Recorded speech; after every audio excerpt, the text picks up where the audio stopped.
Mom always told me Grandpa was the kind of guy who built everything from scratch, a man who made his own luck. So when Mom's clinic started going under, I actually thought he'd step in. He had the money, the connections, and that old stubborn pride about protecting the family name. But all we got from him was silence. We ended up selling furniture, maxed credit cards, working double shifts just to keep the lights on. I even swallowed my pride and called him, first time in years, and asked for a loan. He flat out said, if she can't run a business, she doesn't deserve one. At that point, I figured it was just him being tough. Then 2 months later, I found out the real reason for his silence. Turns out, he was the one who ruined the clinic from the start. Every morning, I'd find her in the same spot, leaning over the counter, rubbing her temples like it would wipe away the weight pressing down on her. The clinic smelled like antiseptic and stale coffee, and every time I walked in, I felt that familiar twist in my gut, the kind that's equal parts exhaustion and dread. She never complained out loud, but you could see it in the way her hands trembled when she filled out invoices or answered the phone. Bills were stacked in one corner of the desk, each envelope a promise that we couldn't keep. Sometimes, I'd catch her staring at them like they might just vanish if she willed it hard enough. But they never did.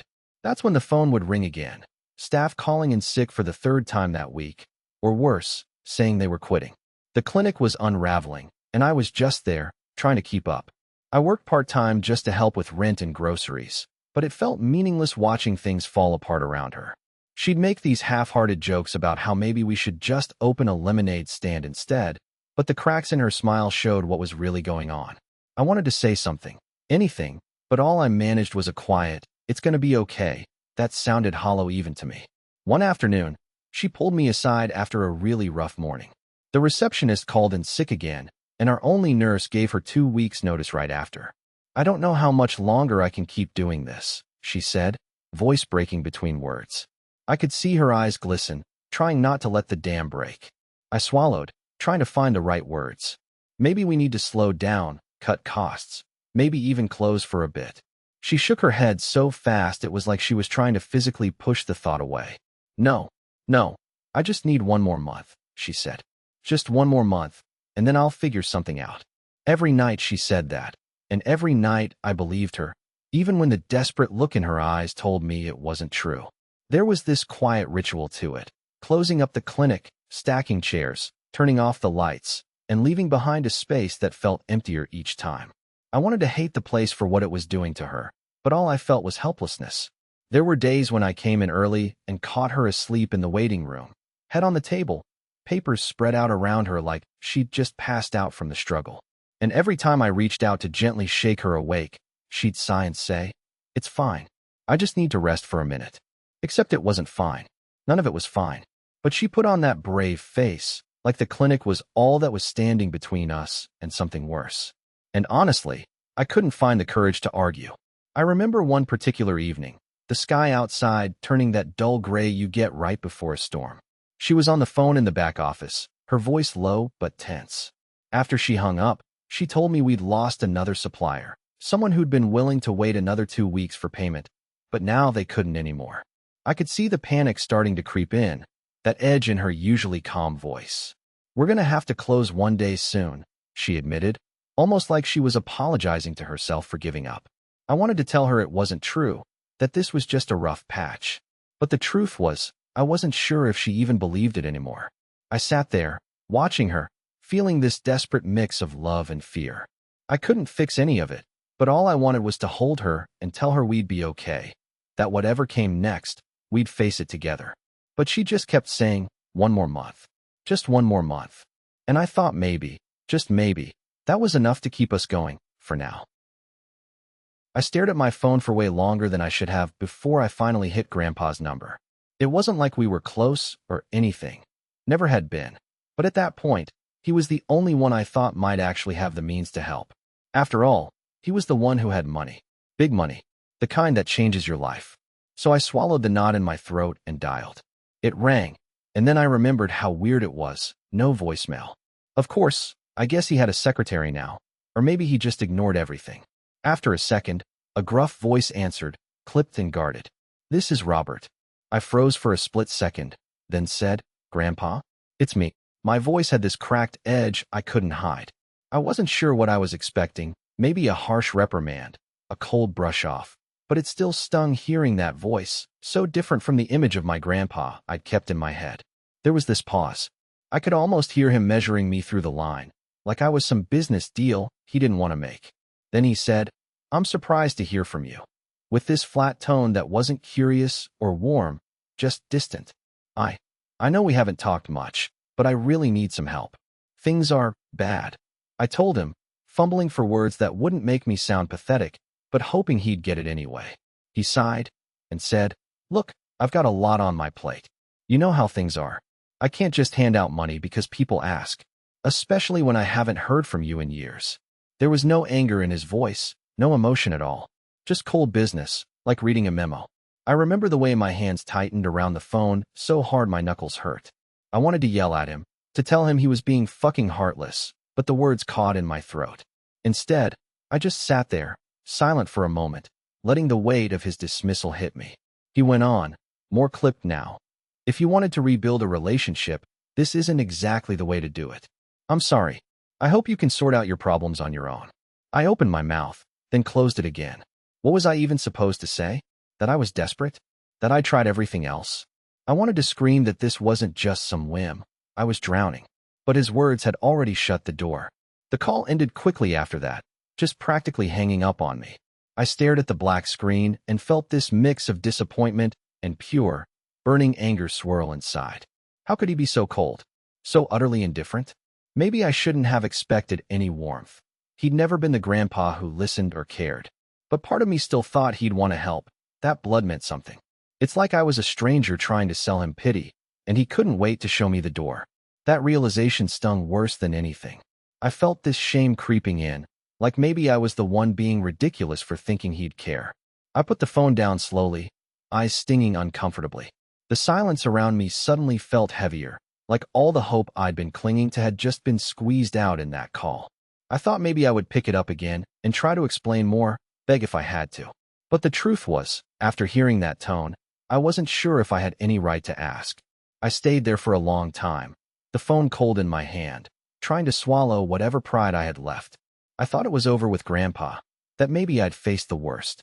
But somehow, hearing his voice so distant and detached left this hollow feeling in my chest I knew wasn't going away anytime soon. The call came out of nowhere. I was sitting at my desk, staring at the shipment schedule that I'd just spent 2 days trying to finalize, when my phone buzzed. It was Mark, one of our main suppliers. Usually, he's the kind of guy who's all about the numbers, no drama, just business. But this time, his voice sounded off, like he was trying to dodge something. "We're going to have to hold off on your order," he said, almost too quickly. "There's been some financial pressure from an investor. It's not me. I'm stuck in the middle here." I blinked, confused. "Financial pressure? From who?" He hesitated. "Can't say much. NDA stuff. But it's serious." I felt a pit open in my stomach. This was our biggest supplier. Their shipment stopping would cripple us. "Mark, you gotta tell me. Who's putting pressure on you?" Another pause. Then something clicked when he reluctantly said a name. A company I recognized from a stack of old papers scattered on my desk earlier that day, ones I'd barely glanced at. The name was the same as my grandfather's company. I stared at the phone, the word hanging in the air. I told him to send whatever documents he had. He agreed, and a few minutes later, an email popped up with a PDF attachment. The document was official-looking, contracts ending abruptly, financial statements, and the investor's name appearing over and over. My grandfather's company was listed as the cause for the abrupt financial halts, the reason shipments were frozen. I held my breath, rereading the same lines, disbelief washing over me. "There's no way," I muttered. But there it was, spelled out plainly. The company was my grandfather's. My family's. My bloodline. How was this possible? I felt like I was in a nightmare, pieces falling in place that shouldn't be connected this way. My vision blurred a little, heart pounding hard. I called my grandfather. My fingers trembled as I waited for him to pick up. He didn't. Straight to voicemail. "Grandpa? It's me.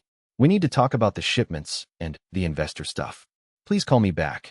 I hung up feeling like I'd been punched. I paced the room, trying to process. This wasn't just bad luck. It wasn't chance. Someone was cutting off my lifeline, and that someone was tied to my family. Suddenly, everything felt different. The last few weeks, The sudden resistance from certain partners, the cold meetings, it wasn't random. Someone was strategically undermining me. I wanted to believe it was a mistake, that I was overthinking. But deep down, suspicion started to settle in, sharp and steady.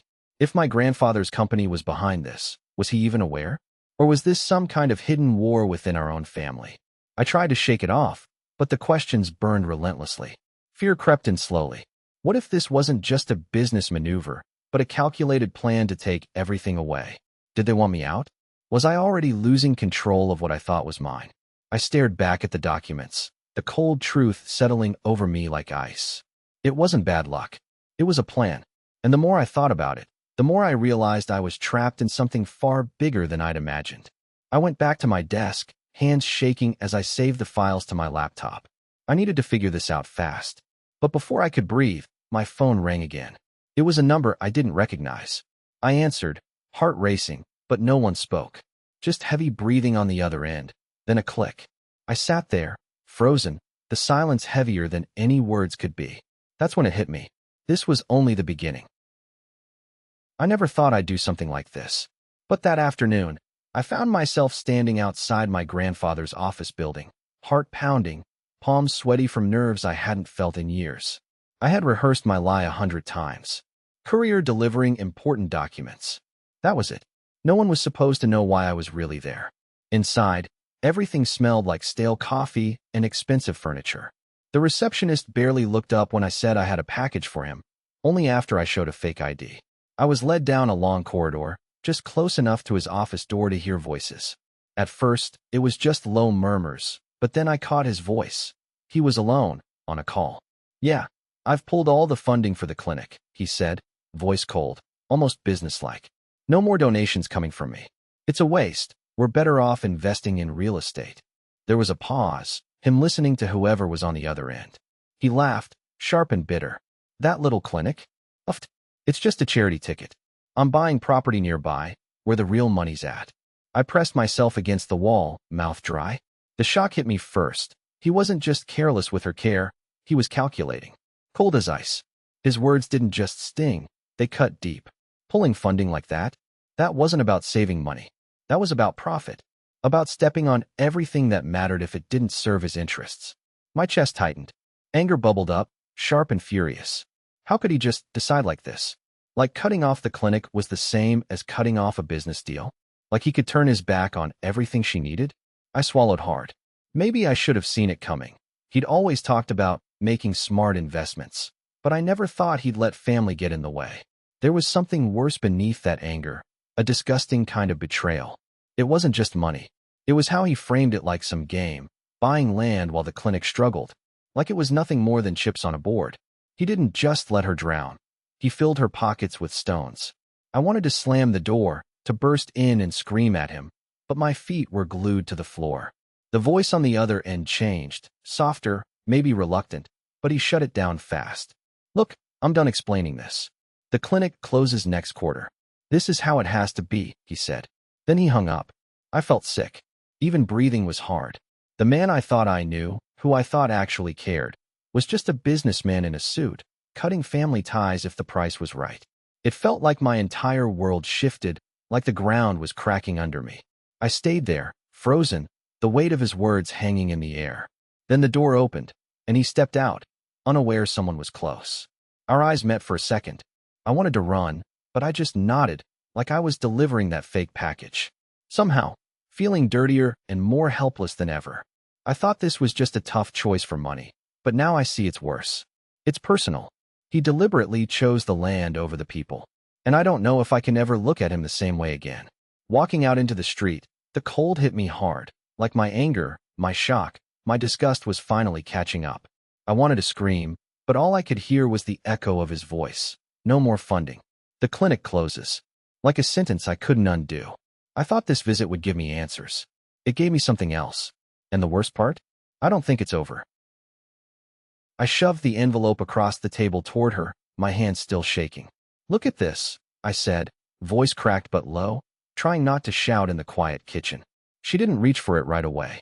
Instead, she just sat there, blinking a little like she didn't quite know what to do with it. I found it. I said again, softer this time, all of it. The messages, the pictures, everything he's been hiding. I could see her chest rise and fall, slow and shallow. She finally picked up the envelope, unfolded the papers inside with trembling fingers. I studied her face. It went stiff. Her eyes got glassy, and then she blinked fast like she was trying to hold back the tears. After a long pause, she sniffed and wiped her eyes roughly with the back of her hand.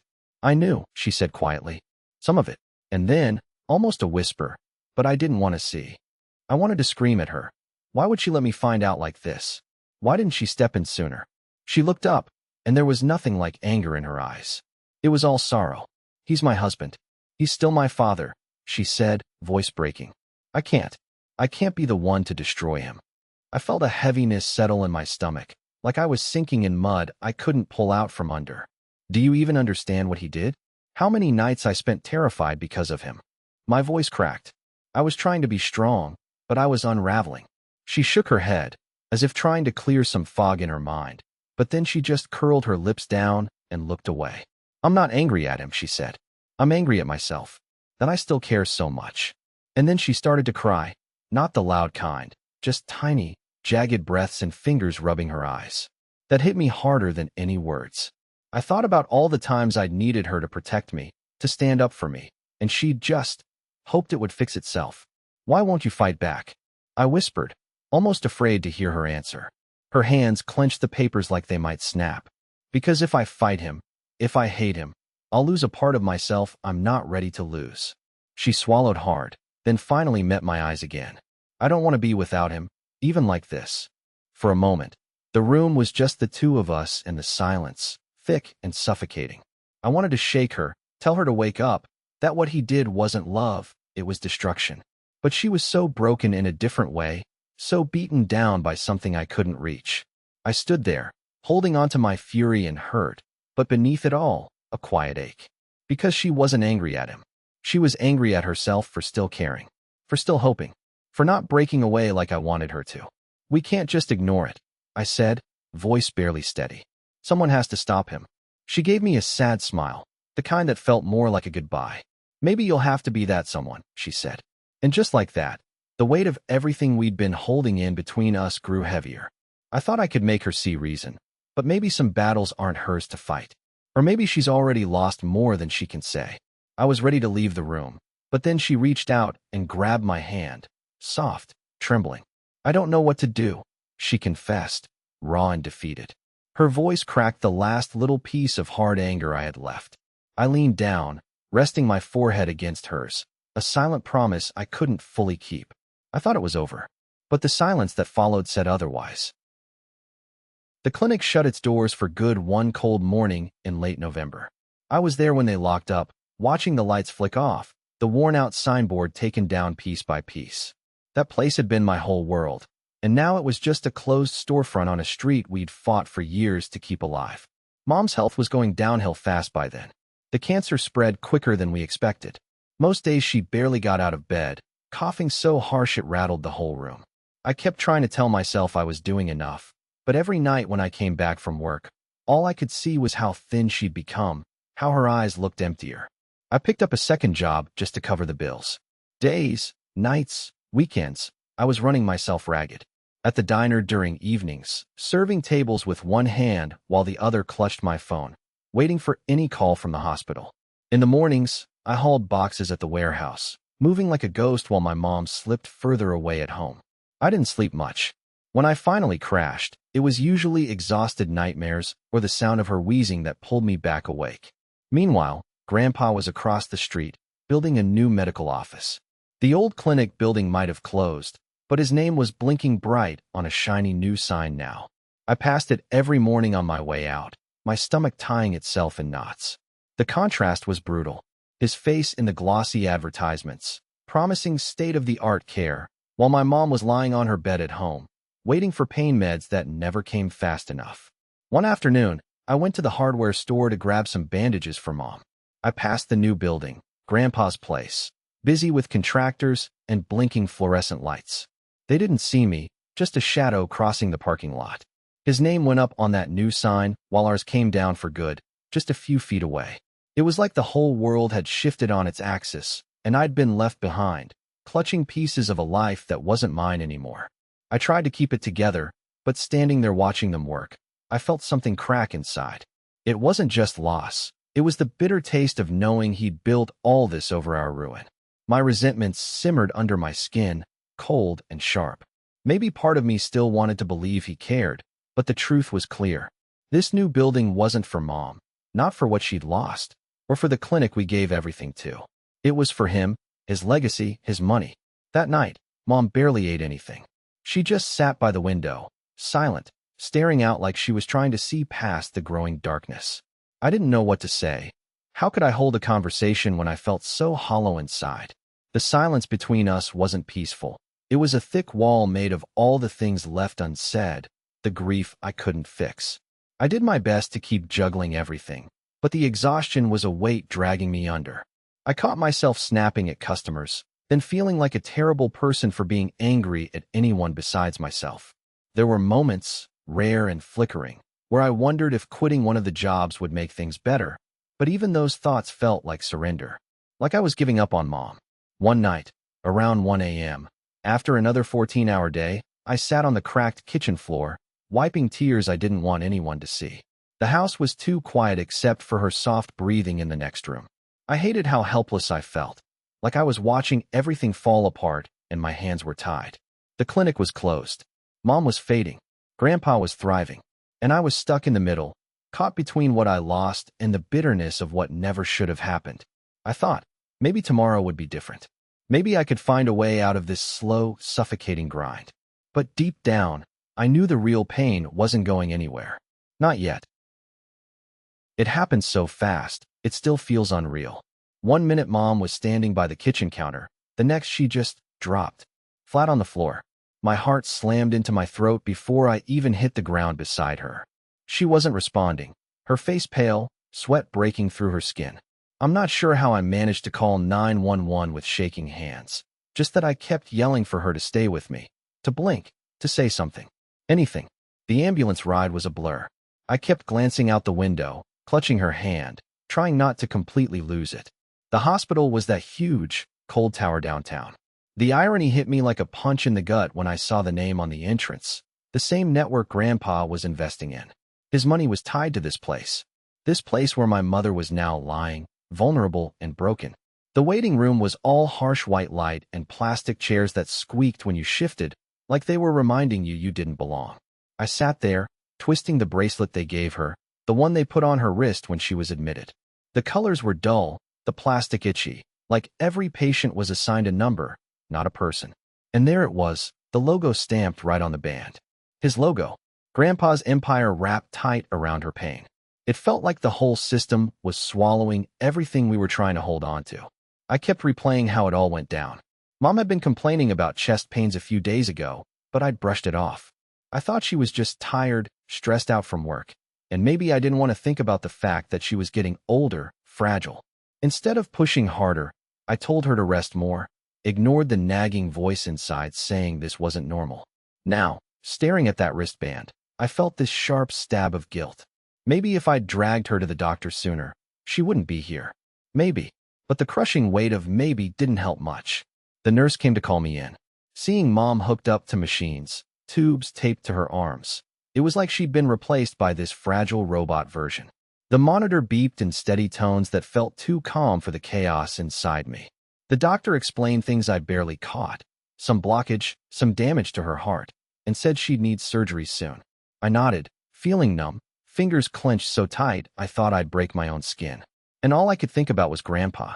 How his investments fueled this hospital, the walls, the staff, the bills we were about to face. That network of hospitals that once felt like some distant nightmare was now the battleground for my mother's survival. It wasn't just that they ran the place, it was that they profited off this. Off the fear, the desperation. Knowing that should have made me angrier, but instead I just felt trapped. Like we were pawns in a game I didn't even want to be part of. I walked back out into the hallway, the quiet hum of fluorescent lights overhead making the silence feel heavier. I wanted to scream, at the system, at Grandpa, at myself for not pushing harder earlier. Part of me hated him for it, the way his hands seemed to reach into every corner of our lives without us having a say. But there was this strange shame, too. As if beneath my anger, I was realizing how little control we really had. I sat down on one of those plastic chairs again, wanting to cry but unable to. The clock ticked loudly, reminding me of every second Mom was lying behind those doors, fighting. I gripped the armrest so hard, my knuckles went white. I kept staring at that bracelet, tracing the logo with my thumb like it was a curse I couldn't shake. I wanted to believe this wasn't the end of something, that there was still hope. But the cold truth settled over me, thick and suffocating. That night, as I sat in that sterile hallway, the hospital felt less like a place of healing and more like a prison. The place that was supposed to save her was owned by the same people who tore us apart. And I thought, maybe this is how it always was, how it's always going to be. I wanted to think that when she woke up, everything would change. But as I watched the door to the ICU finally open, I realized the silence that followed was worse than any noise. It was empty, and it told me one thing. This fight was far from over. The day she died, it was quiet, just like the way she wanted, I guess. No yelling that time, no last-minute fights or bitter words. I sat by her bedside, holding her hand until it got cold. Then, the funeral. That's when Grandpa showed up, and everything that had been buried just exploded all over the place. I saw him standing at the back of the chapel, looking off like he couldn't really be there, but his suit looked too clean for someone just stopping by. He caught my eye, and for a second I thought maybe he'd leave. But no, he came up to me afterward, all fake sympathy and that old rich man grin. "I'll cover the costs," he said, like money could erase everything. I wanted to laugh in his face. I remember the silence after his offer, the way everyone was watching me like I was supposed to accept a bribe or something. But I didn't. The rage inside me was too loud. I heard myself speak before I even thought about it. "No, thanks," I said, feeling every eye on me. "You can keep your money." His face tightened, like I'd punched him. I didn't stop there. "She died paying the debt you created," I said, voice shaking but loud enough for everyone to hear. I told him she died paying the debt he created, and that he could keep the change. It was like the room froze. People shifted uncomfortably. Grandpa looked at me like I was some angry stranger, not his granddaughter. He opened his mouth a few times, maybe to say something, but there were no words after that. I could feel the anger boiling beneath my skin, but underneath it was something heavier, grief that made my chest ache and tears I couldn't let out because they'd make it real. It was like I'd been carrying this weight alone forever, and for once, I wasn't pretending to be okay. People at the funeral glanced at each other, the lines and whispers spreading like wildfire. Some of the cousins, the ones who never spoke up, looked at me differently after that. Grandpa suddenly acted like all this. Our family, my mom's death, was just an inconvenience he had to deal with. Fake concern dripping off every word. I wanted to scream that he wasn't welcome here, that this funeral wasn't his cleanup job. But instead, I just stared at him, the cold ghost of everything he'd done hanging between us. For a moment, I thought maybe he'd finally feel something. Remorse. That flicker of guilt. But no, he just turned away and walked out, like he didn't want to face the damage he left behind. That was when something inside me shifted, like I'd pushed away an old part of myself. The part that begged for him to care, to fix things, to say sorry. It was gone. All that was left was this raw, undeniable truth in my chest, and the quiet relief that I finally said it out loud. I don't know if anyone else felt it, but for me, that moment was the end of pretending, the end of silence. And as I stood there, watching him leave, I realized, I thought it was over. But the silence that followed said otherwise. I sat at my kitchen table, the funeral still fresh like a wound that hadn't quite stopped bleeding. The house was too quiet, almost expectant. I pulled the files out again, emails, contracts, internal memos. Grandpa's handwriting, typed signatures, and recordings from years ago placed side by side like evidence in a case. Every line pointed to one thing. He'd used his position to enrich himself under the company's name, to cover deals that crossed ethical lines, to hide personal profits in shadowy subsidiaries. It had taken weeks, hacking through layers of corporate bullshit, piecing together memories I'd tried to bury. The irony was, no one else even suspected this. The family, the board, the press, they all congratulated the visionary businessman after the funeral. Me? I knew what I had to do. My fingers trembled the first time I uploaded the documents to the secure drop site for the press. In that moment, Fear flickered faintly beneath my chest, a cold certainty that I was opening a door I might not be able to shut. But the rush of control was stronger. I didn't want to destroy him just to hurt him. I wanted the truth to be out there, owned by everyone except him. I stayed up that night, half watching the glow of news alerts on my phone. The story exploded quietly but quickly. Articles citing my leaked files, board members scrambling for statements, journalists chasing down every lead. When the phone finally rang, it was a familiar number masked by a burner. "You're making waves." It was the company's legal counsel. His voice was mild, but I heard the edge, the threat beneath the calm. I stayed still, letting the silence stretch longer than comfortable. "You think this is justice? It's a suicide for you too." I said nothing, but inside a flicker of something else stirred, defiance, sharp and clear. The next few days felt like walking a tightrope. Calls from old family friends, forced smiles at the grocery store, an undercurrent of whispered conversations as I passed. My fear didn't go away, it morphed. It wasn't about being caught. It was the weight of shattering the myth my family had built, breaking something too big to acknowledge. And yet, beneath that fear, satisfaction bloomed quietly. I remember sitting by the window one afternoon, the files folded neatly beside me, watching the story unfold in the newspapers. No dramatic blow-ups, no public scandals with shouting or tearful confessions. Just a slow, irreversible unraveling. The board called emergency meetings, the company's stock dropped, and every time I caught a headline, I felt this steady pulse of something like justice. I didn't need revenge. I just needed the truth to stop belonging to him. There was power in that. A power I didn't seek at first, but grew into a way to reclaim my own part in a story that had always belonged to someone else. I wasn't looking to become a whistleblower hero or a villain. I just wanted control over what was coming next. Then came the knock at the door late one night. I froze. The sound was deliberate, slow, but it hit me like a warning. I glanced at the files on the table and then back to the door. The fear came rushing back, sharp and sudden. What came after that knock changed everything. I didn't think I'd come back here. Not after everything that happened. But standing in front of that empty lot, I felt something shift inside me, a kind of peace I hadn't expected. Months ago, I heard the company collapsed. The news said it was bad, fraud, lawsuits, the whole thing falling apart like a house of cards. What hit me the hardest was when I found out they took down his name from the new building. My grandfather's name.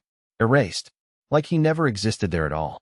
It was strange, seeing his legacy wiped out so completely. It left this weird kind of ache, but also relief.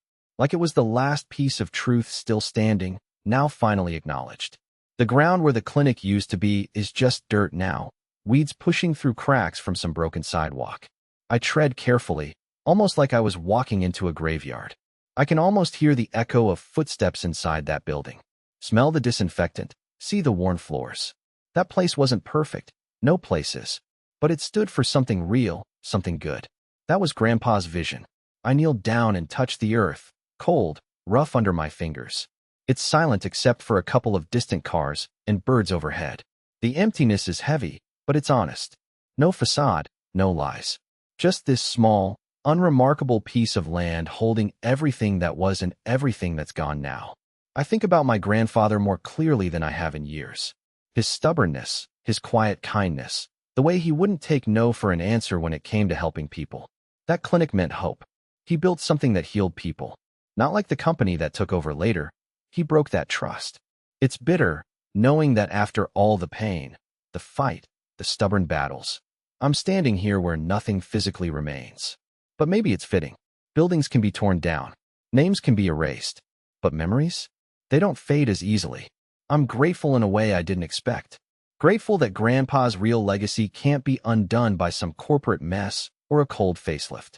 I'm not proud of how I behaved either. How I kept pushing, how I stayed silent when I should have spoken more. Part of me wanted to protect his name, but maybe I was just scared of what was coming. I realize now that peace isn't about holding on to what was. It's about letting go. I stand up and look around the lot one last time. The sun filters through scattered clouds, casting soft patches of light over the dirt and weeds. I wonder if anyone will remember what happened here. Not just the collapse, but the people behind it. Grandpa, the patients, all the lives that were touched before everything went sideways. I whisper under my breath, Not sure if the wind will carry my words or if they're just for me. She built a place that healed people. He built one that broke them. I just hope history remembers the difference. I fold my arms and bite the inside of my cheek, a small lump in my throat. It's okay to feel sad. It's okay to let it go. I'm not sure what comes next, but standing here like this, I finally feel ready to face it.